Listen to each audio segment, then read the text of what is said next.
A long time ago, in the village of Akir, there was a maiden named Abik, who was the first daughter of Chief B. Unlike her younger sister, Abik had no friends or suitors. No one wanted to be associated with her because of her bald head. Even her parents disliked her and cherished her younger sister. Right from her childhood days, Abik's mother preferred to lock her in whenever she had an outing to attend.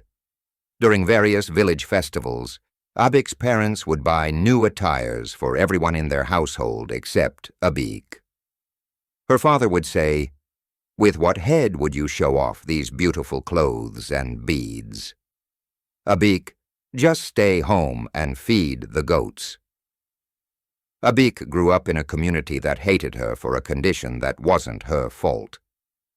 This condition, known as alopa in the modern world, caused the villagers to see her as a curse and avoid her at all costs.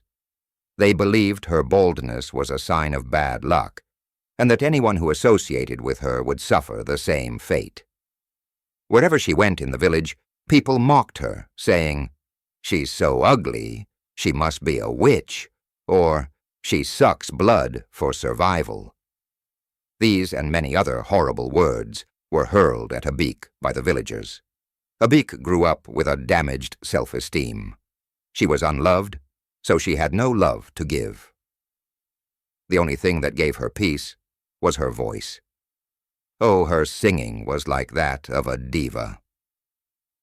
Whenever she felt sad or hurt by the mockery of the people, Abik would quietly find a spot near the ioko tree and sing her heart out. Her voice was a sweet melody, enchanting and captivating. Whenever she sang, the birds would stop chirping, and the wind would cease to blow, as if in awe of her talent. But unfortunately, even a beautiful voice couldn't earn her the love and acceptance of her fellow villagers.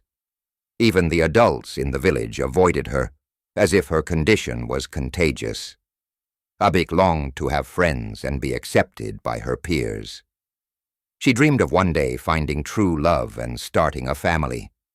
But she knew this would never be possible with her current appearance.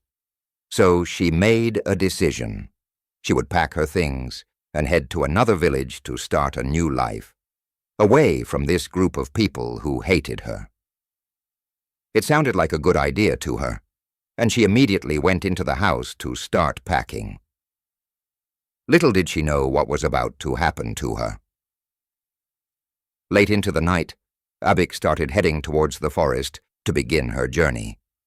She trekked for long hours, and at a point, she needed to stop and rest. In the forest, she was about to take a seat on the ground when she noticed a hut.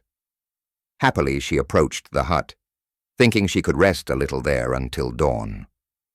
Unknown to Abik, the hut belonged to the old, powerful witch who lived on the outskirts of the village. As she opened the door, the witch peered out at Abik with her piercing eyes. "What do you want, child?" The witch's voice startled Abik, and she almost lost her balance. She immediately recognized the witch by her green eyes and yellow lips. Her father had told her scary tales of this witch when she was young. Abik quaked with fear, but remembered her father's words.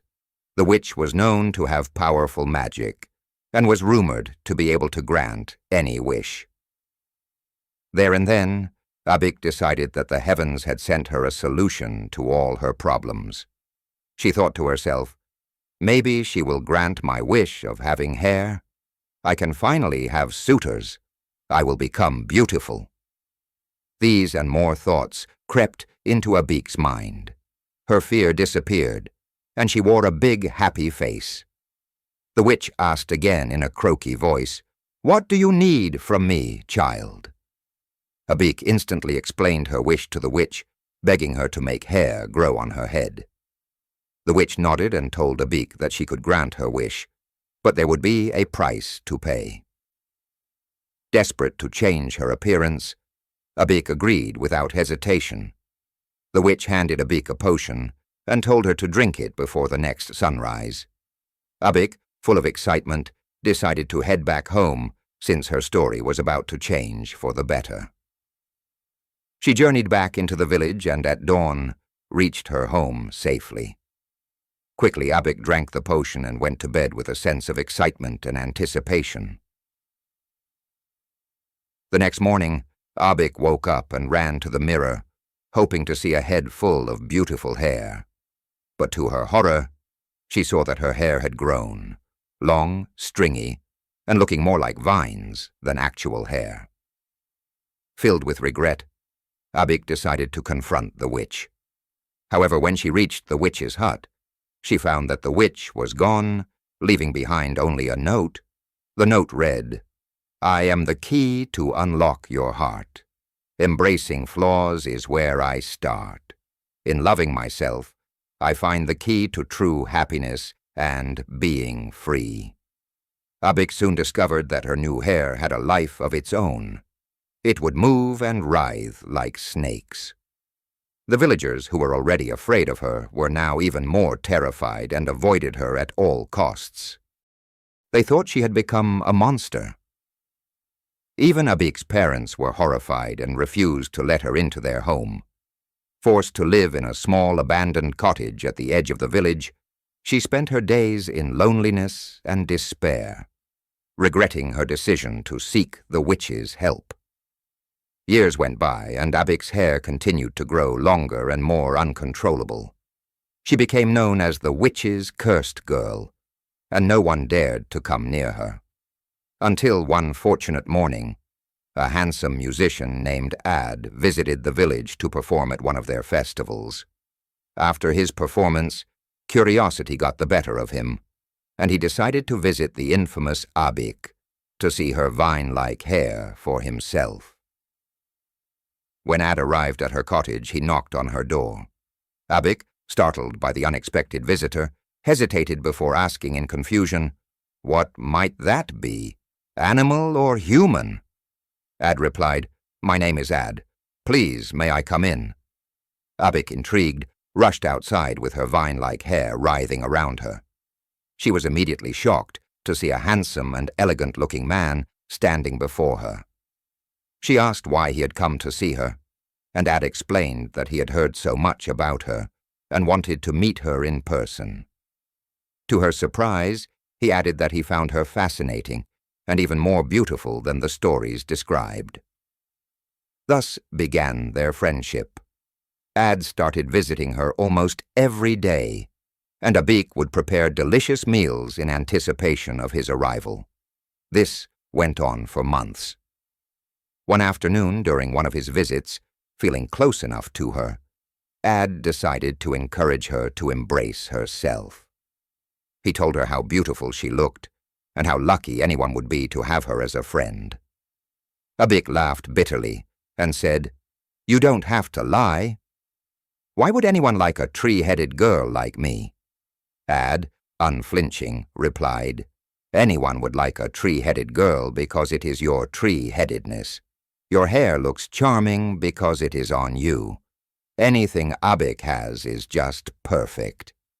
Tears rolled down Abik's face as she was overwhelmed with emotion. No one had ever said such kind words to her, not even her parents. After this heartwarming conversation, Ad convinced her to take a walk into the village together. As they entered, the villagers began whispering and gossiping, as they always did. "What is the witch doing here?" some said. Abik froze, overwhelmed by their mean words, and wanted to run back to her cottage. But Ad held her hand and encouraged her, saying, "You have to face your fears. For how long will you keep hiding in the forest? Let it end today. Don't worry, I will hold your hand through it all." With these motivational words, Abik felt a newfound strength rise within her. Abik gained the confidence to keep walking, and before she knew it, they had visited every corner of the village.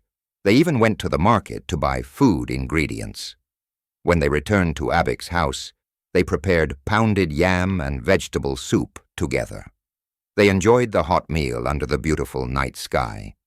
After their meal, she thanked Ad for helping her overcome her fears. For weeks, they continued venturing into the village together. With Ad's support, Abik felt less and less ashamed of herself. One morning, however, when Ad came to her house to accompany her to the village, Abik stopped him and said, "I would like to go into the village alone today." Ad was overjoyed to hear this, and promised her he would prepare the best afusi soup for her before she returned. Abik walked into the village with newfound confidence. She greeted the gossipers, visited the village square, and flaunted her vine-like hair with pride. Before returning home, she stopped by the market and bought Ad a new Anara fabric as a gift. For the first time in her life, she felt free, light, and genuinely happy. She wondered why she hadn't seen the beauty in her situation before. Thinking of Ad, she felt so lucky to have him. "He must be an angel sent by God," Abik said to herself, giggling. When she returned to her house on the outskirts of the village, Ad had kept his promise and prepared a big bowl of delicious afusi soup. As they sat down to eat, she shared everything that had happened during her solo visit to the village. They laughed at each other's jokes and finished their meal with a cup of palm wine. The following morning, Abik had a dream.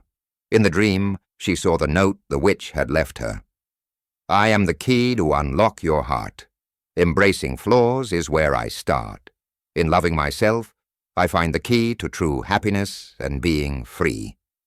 She woke up confused, but then something suddenly clicked. "I was being punished for not loving myself," she realized. "There is beauty in being different and unique. But by not loving myself for being bold, I was given a worse look." Abik vowed from that moment on to embrace her uniqueness. She finally understood the witch's note. As she stood up to get a bathing sponge, she glanced at the mirror and screamed. Her head was bald again. "I solved the riddle! I solved the riddle!" she screamed joyfully. Her baldness had returned because she had finally accepted herself for who she was. With Ad's help, the spell was broken by self-love. Later that evening, Ad visited Abik as usual. Her heart full of joy, she eagerly told him, "I solved the riddle." As soon as Ad saw her, he noticed her bald head. Smiling, he hugged her tightly and then kissed her passionately. Abik looked at Ad with shock and wonder in her eyes. What do you think happened next? Share your thoughts in the comment section. Don't forget to like, share, and subscribe. See you in the next one.